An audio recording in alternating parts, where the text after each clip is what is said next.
Hello there and welcome to the news. I am Saja Brite. Coming up, Finance Minister tables supplementary appropriation bill for the fiscal year 2021 before lawmakers today. TRRC postpones a submission of final report to the head of state, His Excellency President Adama Barrow. And of course, I'll be joined today by officials from the Patriotic Youth Movement after they did an investigation regarding human rights violation by a foreign investment company. But first, we'll take a look at the newspapers. The TRRC has announced withdrawing from its July 30 date of meeting President Adama Barrow and submitting its findings into the human rights violations and abuses of the 22 years rule of former President Yahya Jammeh. The TRRC had appointed July 30 as the date to meet President Barrow after completing its public hearing in June.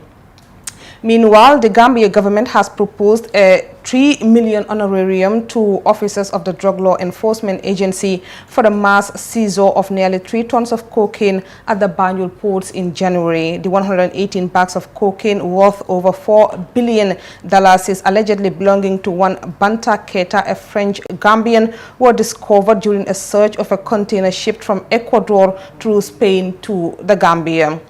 Mr. Keita, who of course evaded arrest and reportedly fled the country after the drugs were seized, is still nowhere to be found, while his co-accused Sirif Njai is standing trial on criminal charges. Finance Minister Mamboure Njai will appear, which he already did of course before Parliament, to table an additional $1 billion supplementary estimates to meet the country's budgetary demands for 2021. According to the contents of the bill seen by the Standard, the allocation for the Ministry of Interior totals 45 million Gambian dollars, which includes 3 million honorarium for personnel of the Drug Law Enforcement Agency known as the Drug Squad.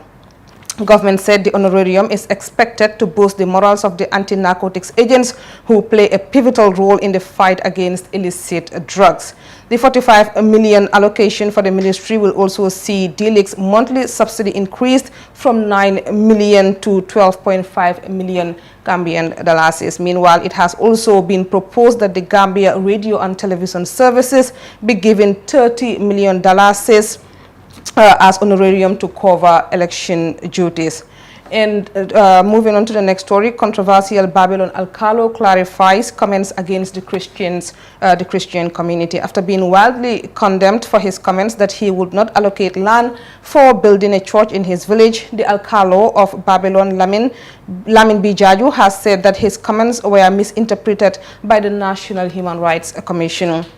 The commission issued a statement condemning his comments and demanding his apology. However, speaking to the Standard yesterday, Mr. Jaju said, "Nobody among the Christians ever came to me personally for land to build a church. So I want to tell the National Human Rights Commission that what they have said against me is in fact misleading. We don't have any problems with the Christian community in this country and in this village." He was quoted as saying Alcalo Jaju claimed he allocated residential plots and one for a skills center for Christians with disability since 10 years ago, which I never did for the Muslim community. I don't want religious sentiments because they are dangerous, and that is why I came out to clarify these allegations, he told the Standard newspaper.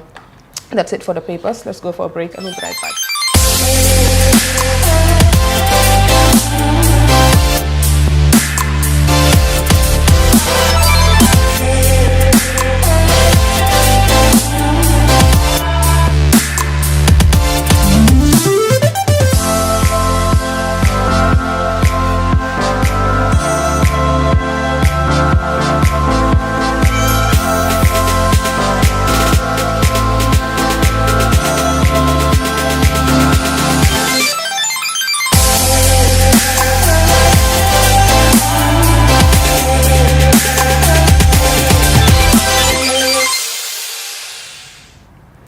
Welcome back. The Minister of Finance and Economic Affairs, Mamboure Njai, tabled the supplementary appropriation bill for the fiscal year 2021 before Parliament today. Tabling the bill for consideration and approval by lawmakers, the Finance Minister said the main objective of the bill is to provide additional public services, including national security, election-related services, infrastructure, the coronavirus pandemic, amongst others, as well as commitments to international financial institutions. Here's an excerpt. I hereby submit for consideration and approval of the National Assembly a supplementary appropriation bill for the fiscal year 2021. The main objective of the bill is to provide additional public services, including national security, election-related services, infrastructure, pandemic and disaster-related services, as well as commitments to international financial institutions. The introduction. Honorable Speaker, the legal requirements for the presentation of a supplementary appropriation bill to the National Assembly are detailed out in the 1997 Constitution and the Public Finance Act of 2014, Section 153, subsection 1 of the 1997 Constitution of the Republic of the Gambia requires a supplementary estimate be laid before the National Assembly for approval if the amount appropriated under the Appropriation Act is insufficient or that a need has arisen for a purpose of which no amount has been appropriated by that Act. Furthermore, Section 30, subsection 2 of the Public Finance Act equally requires the ministers to submit a supplementary budget to the National Assembly when substantial changes in the economic and social conditions require larger expenditures than originally and revised budget allowed, and that the supplementary budget should detail out the additional expenditure and sources of their financing. The global economy. Honorable Speaker, the emergence of the new COVID-19 variant has increased the uncertainty surrounding the pandemic. Nevertheless, the short-term outlook is stronger than previously envisaged, with global economic growth projected at 5.5% in 2021 and 4.2% in 2022. The recovery path is premised on the belief that the pandemic will gradually subside with the approval and launch of vaccines in most countries, coupled with various monetary and fiscal support initiatives in advanced economies. The economic performance of emerging markets and developing economies, including sub-Saharan Africa, are forecasted to rebound to 6.3% and 3.2% respectively. The Gambian economy recorded a contraction of 0.2% in 2020 compared to an initial growth estimate of 6.3% before the outbreak of the pandemic and an actual growth outrun of 6.2% in 2019. The initial projection was predicated on good performance in agriculture, tourism and construction in sectors. However, the outbreak of the pandemic has severely dented our short-term growth prospects. Nevertheless, growth in agriculture, mining, and quarrying and construction have somehow lessened the negative effects of the pandemic. Honorable Speaker, our intention for this supplementary budget proposal is to address certain government operations that we plan to embark on for the remaining year of 2021 fiscal year.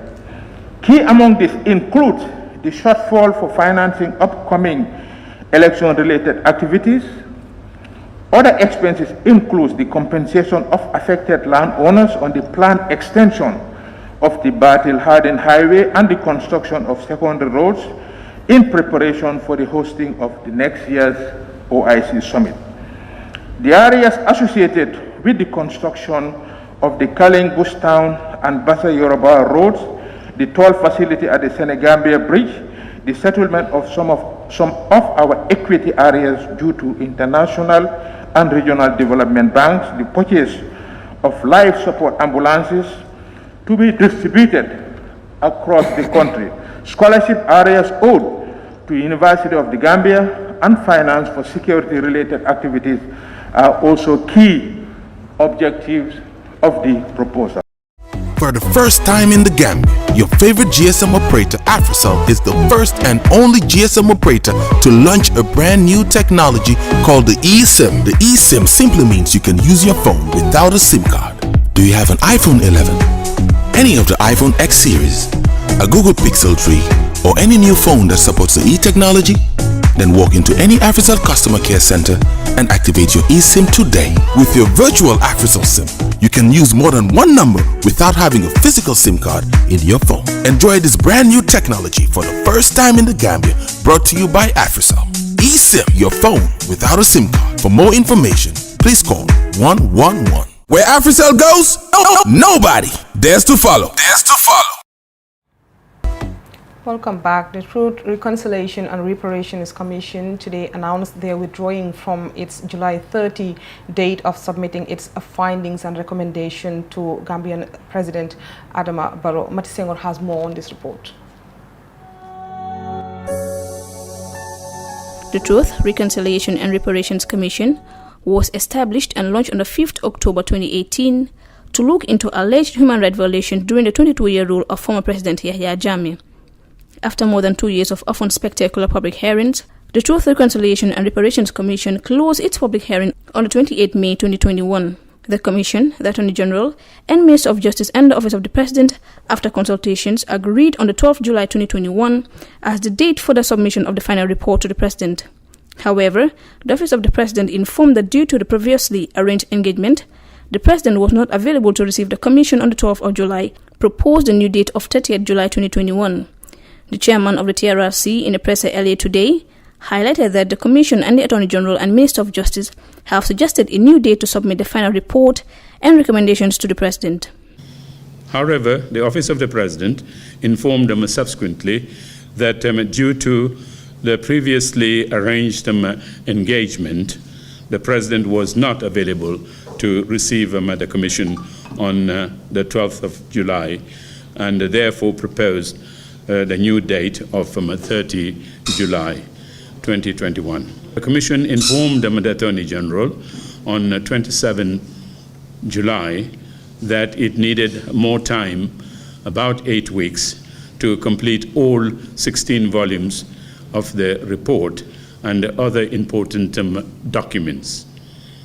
Accordingly, and following a meeting between the Chairman of the Commission and the Attorney General and Minister of Justice, the Commission suggested a new date of Thursday, 30 September 2021, as the date of submission of the final report of the TRRC to the President. The Commission informed the Attorney General on the 27th July that it needed more time, about 8 weeks, to complete all 16 volumes of the report and other important documents. The Attorney General, in his capacity as the line minister for the TRRC, confirmed the new date on behalf of the Office of the President. He assured the chairman of the TRRC that the government will fully fund the extension requested to complete the report. Considering that the Commission received 2,600 statements and heard testimonies from 393 witnesses covering 16 themes, the report writing process was a daunting task for the Commission. The team involved in the process is working round the clock almost to make sure it is given the attention that it deserves. The work to be continued during the 8-week extension period involves the finalization of the following: 16 volumes, each containing overview, findings, and recommendations on the following: A, soldiers with a difference; B, 11 November 1994 extrajudicial killings of security officers; unlawful killing of former Finance Minister Usman Koro Sise; the convoy of the President, accidents and deaths; April 10 and 11 2000 student demonstrations, attacks on freedom of expression and the media, attacks on religious freedoms, the junglers, unlawful killings, tortures, and human rights violations, the Presidential Alternative Treatment HIV/AIDS program, sexual and gender-based violence, President witch hunt exercise, enforced disappearances, killing of West African migrants, and the 3 institutional hearings. The first on National Intelligence Agency, NIA, the second on prisons, and the third on the justice sector institutions. Next volumes that we are working on completing those volumes. There are 16 of transcripts of the Commission's public hearings. Those are very heavy volumes, and we are still trying to complete the preparation on that. And the third is the TRRC's outreach engagements. There's an activity report that's also almost complete. And the fourth one is the public hearings, witness portrait album. The Commission is currently intensely working on final stages of these documents in an effort to present the report in full to the President on the new scheduled date, that is the 30th of September. Dr. Cisse was asked of a party that accused the Commission of being a witch hunt, and he responded. I can't say they have a right to have their views about the Commission. They can do that. There's a democracy here. They can say whatever they needed to say. But with regard to the other points that you raised, I think they should read the mandate, the act that the National Assembly passed, with the parties, representatives voting for the TRRC Act 2017. I would just refer them to that and see what exactly is the mandate. We are not, there is no witch hunting referred to in that mandate at all. That the National Assembly establishes a witch hunting entity. It's unrealistic. Furthermore, he added that the Commission will finish its final report on the scheduled date and needs no further extension. For TFN News Review, Mati Senghor. TAF Africa Global presents the new Tulip Gardens. TAF Tulip Gardens is set to comprise service plots in sizes ranging from 220 to 570 meters square. Deposit as low as $83,600 is only an 18-month interest-free payment plan with only 20% deposit on the service plots. Please contact 376-2333 or 776-2333. Welcome back, viewers. Now I am joined by officials from the Patriotic Youth Movement. These guys did a report for the bridge and road construction sites at Basse and Fatoto, where gross human rights violations were allegedly uncovered by the company that was contracted to build the bridge and the road. Now I am joined by the PRO of the association, the movement, Sheriff Jangha, and of course Malik Jajo, who is the accountant. Welcome to the Fatu Network, gentlemen. Thank you. Thank you. I will start with you, Malik, because you were on the ground. We were supposed to play a video here to kind of give the people a base of what we are trying to talk about, but since it's taking a lot of time to download, I will just allow you to give us, a brief explanation of this whole thing, this report. Yeah, exactly. Thank you very much for having us here at the News Review. We're very much honored. First, I would like to introduce why the PYM was created. Yeah, far too long, youths of this country, we echo on different grounds. Like, whenever we talk on different grounds, and then we have different perspectives. So the PYM generally was created to build common grounds, to create common grounds where we can organize the Gambian youth. Because the reality is we have Fatulo we rely upon people to be safeguarding our welfare. Like we say the National Assembly is there, we say the President is there, we say that and that councillor is there, that and that director and minister is there. But the reality is, most of them, they don't work up to expectation. Because you understand, when we go through this report that we've went through and had meetings with different government institutes, but the reality is the response has been slow and whatnot. So the reality is, it's just to unite the Gambian youths under one common goal. What is that common goal? Let's watch out for each other. Let's safeguard each other's right, and then we work together towards nation building. So that was basically the purpose of creating the PYM. And then when we created it, we received this intel of Gambian youths working in this Basse and Fatata project. It's a government project under the supervision of the Chinese. So we visited, because the reality is we were told that there is this human rights violation that the youths that are working there are going through. So we visited to ascertain if the rumors are real. So basically when we got there on a Friday, and on a Saturday we started the outreach, met the youths, had an interview with them that is on the video and on the report too. Yeah, they explained quite like in detail whatever they go through over there.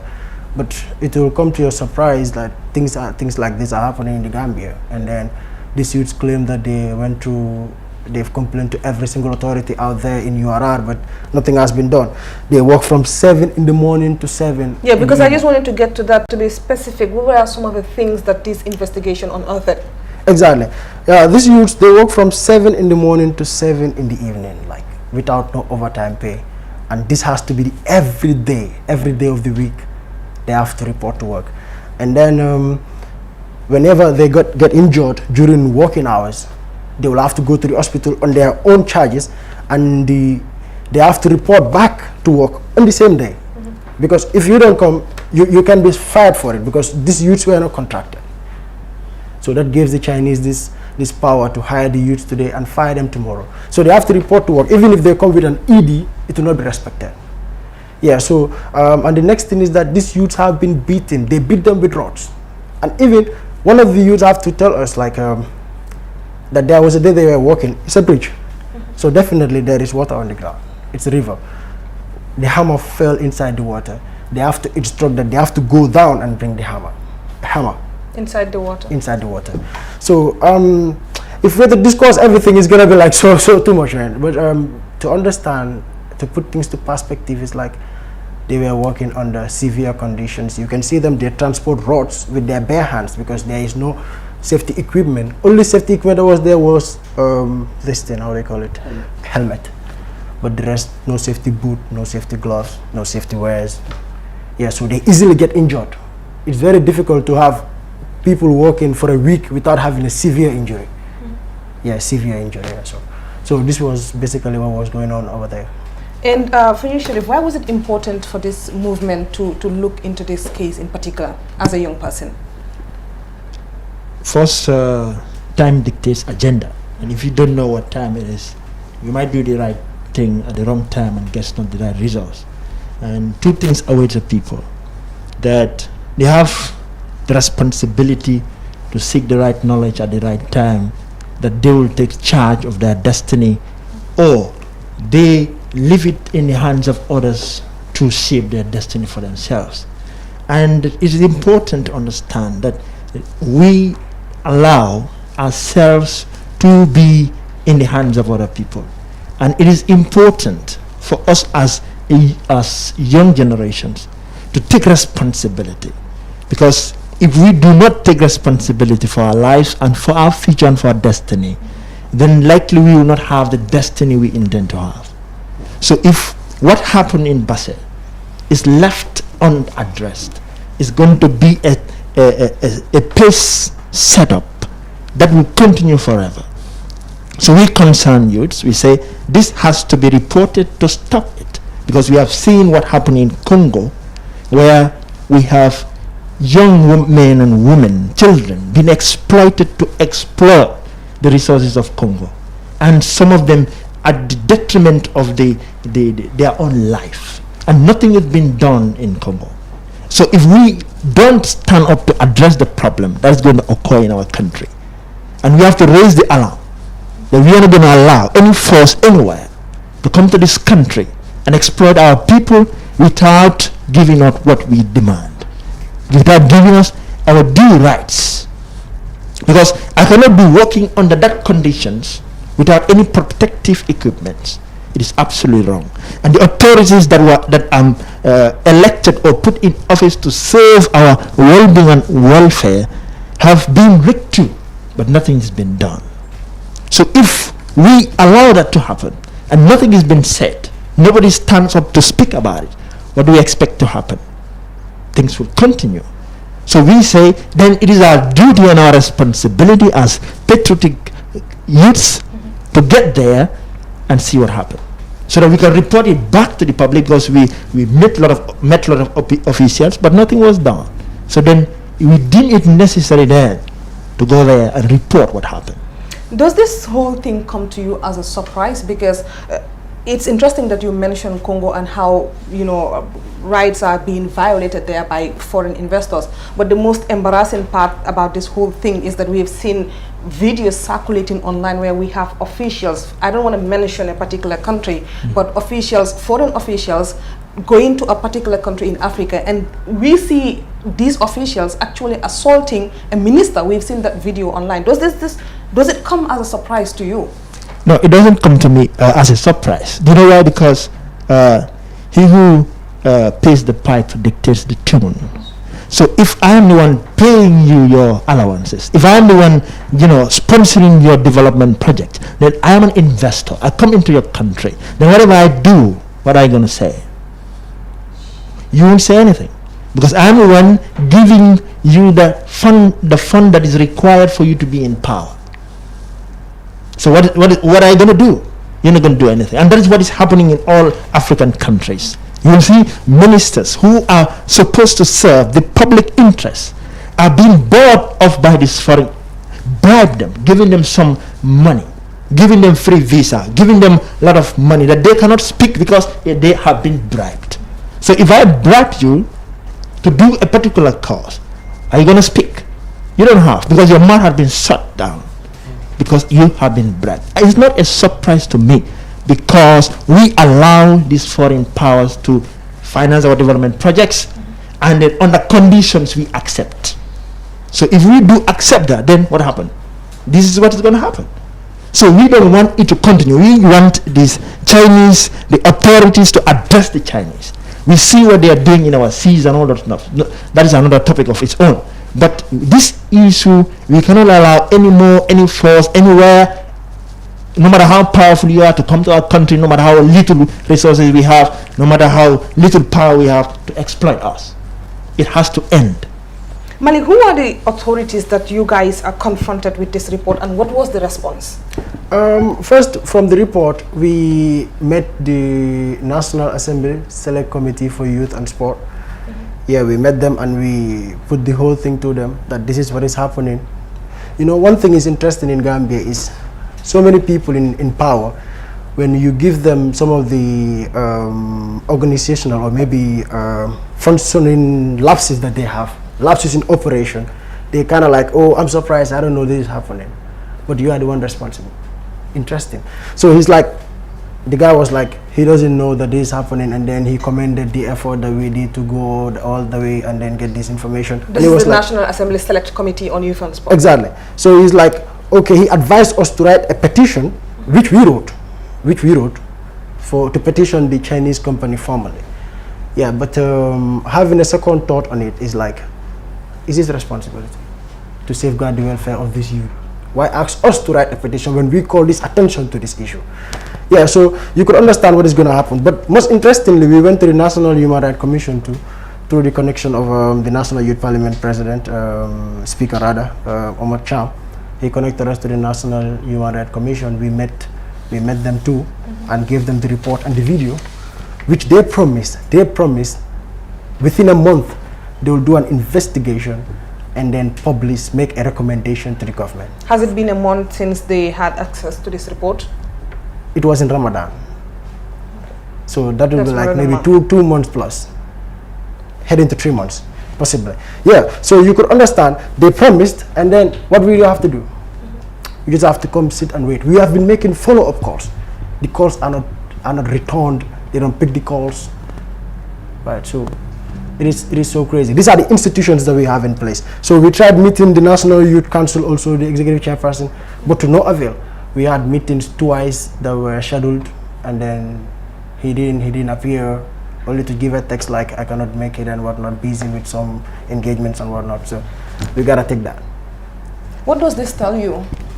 Yeah, it tells us that our authorities are not concerned with what is happening in our lives.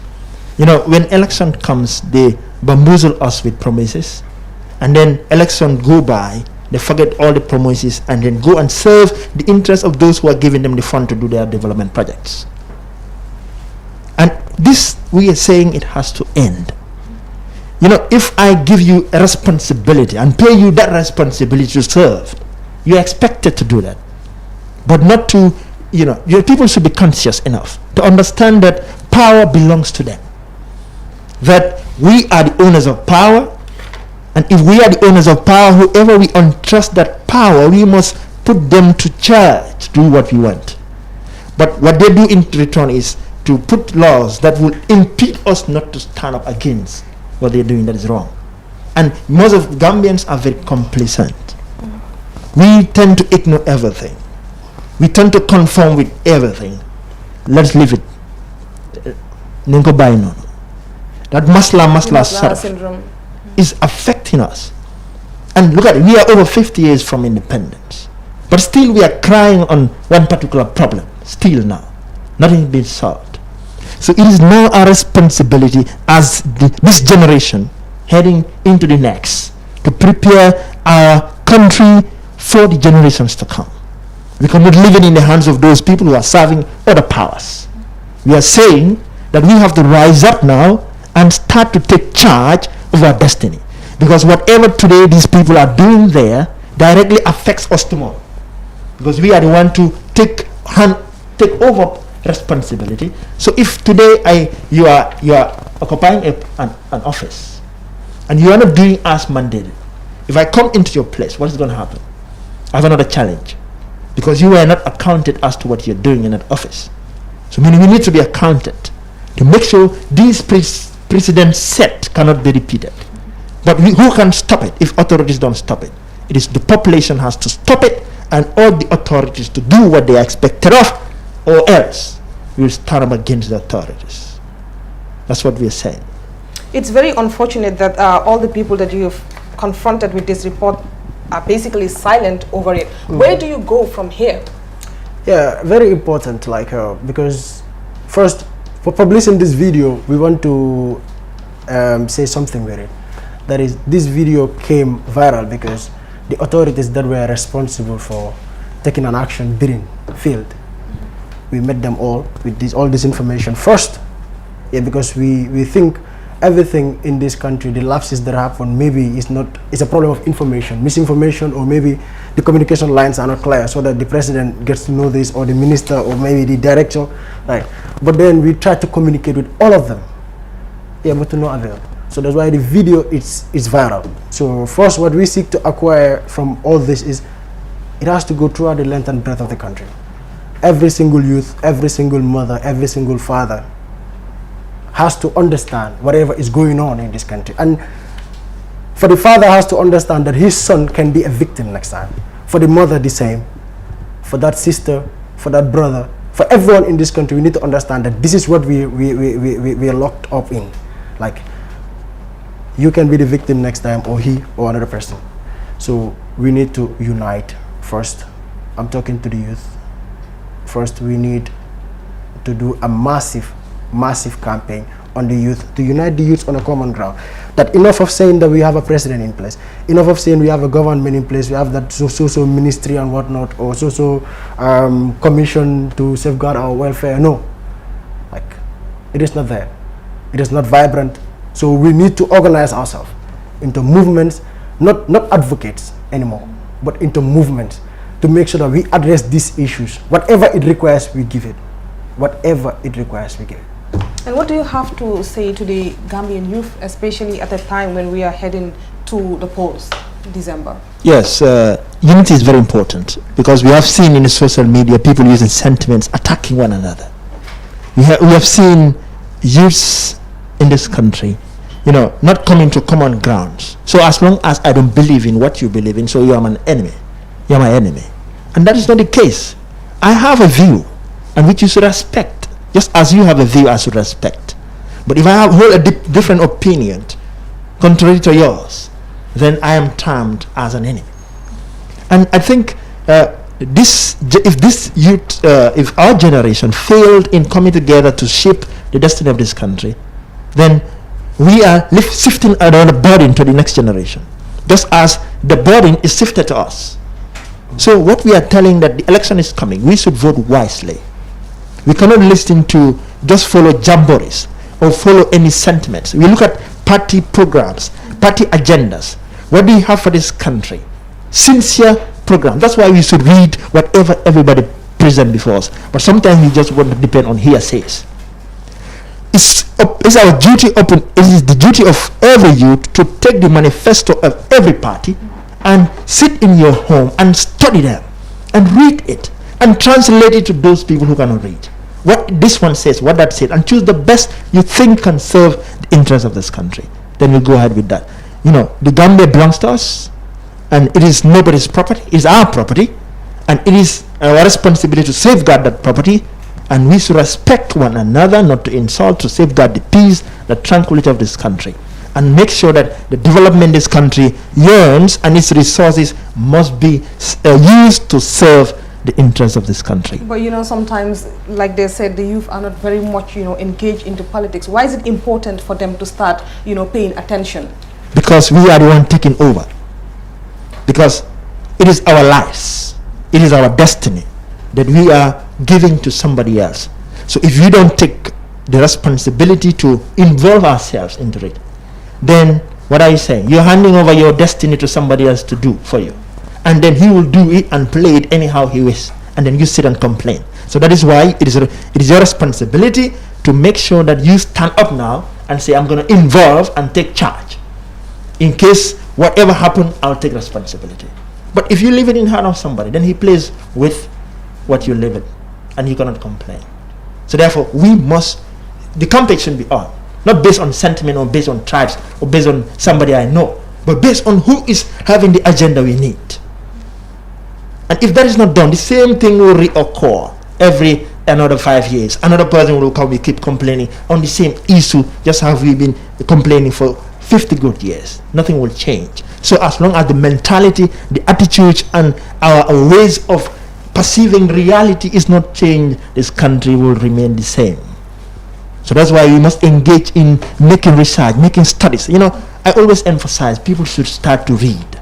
We should understand how nation evolves. We should understand how societies lived.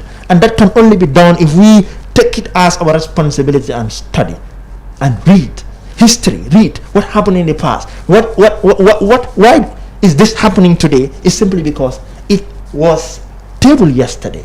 So if you don't know what happened yesterday, then how are you able to address what is currently today? That's why everybody's, I always encourage my students, read anything that is on your table. Don't let it go. The news is on, read it. Take some part of your salary and go and buy a book to equip your mind, that nobody else can come and fool you. You can get the money, but it's going to get down. But when you get the knowledge, it's going to be with you, and you are not going to be fooled. That is why this country should be directed a newer path. That the youth should be hungry for knowledge. Because all these things, what is happening, the Chinese are coming here, other powers are coming here, exploiting us, simply because we lack the knowledge how to do it by ourselves. The know-how. The know-how. But if we know it, then will we call them? They said this country don't have resources. I don't believe in that. We have the resources. But what the problem is, the attitude to manage the resources to serve the necessary needs of the people is what is lacking. Because the attitude of the people is just trapped into quick fix success. And success don't happen like that. It should be something that is gradually developed over time, that we can build a solid foundation for ourselves and the next generations to come. Otherwise, that is not done. We will just still be here complaining the same problems because we refuse to lay the foundation that is the right knowledge for the right time and for the right purpose, that we lay the foundation and build a nation like any other country. Thank you very much, Sharif. Malik, your final words before I let you go. Well, my words will go to the Gambian youths. Yeah, because this whole thing is happening because we are those that vote. We are those that are working too. We are those that have been exploited. All these problems that we are faced with, yeah, we are the ones that are struggling with it. Yeah, so it's to them. Like, let's take a moment to change how we do things. Yeah, because the storyline has been the same. Yeah, since 1965 to date, the storyline has been the same. What do Gambian youth do is just to be on trucks, on top of vehicles, shouting, drumming, dancing at political rallies and whatnot. No. We need to change that trend. Yeah, we need to understand that we cannot entrust safeguarding our welfare to anyone else but us. So enough of saying there is a Janha, enough of saying there is a Malik, enough of saying there is a Sergeant Brito to report all this thing. And also enough of saying you are from this party, enough of saying you are from that region or from that religion. Or from that tribe. From that tribe. We need to organize ourselves on common grounds and then to take ownership of what belongs to us. Because it's not going to be given, it's going to be taken. Thank you very much, Malik and Sharif, for coming to the Fast Network. Thank you very much. Thank you. Well, that will be it for News Review today. Do join us tomorrow if you can. Thank you very much for watching and have a good day.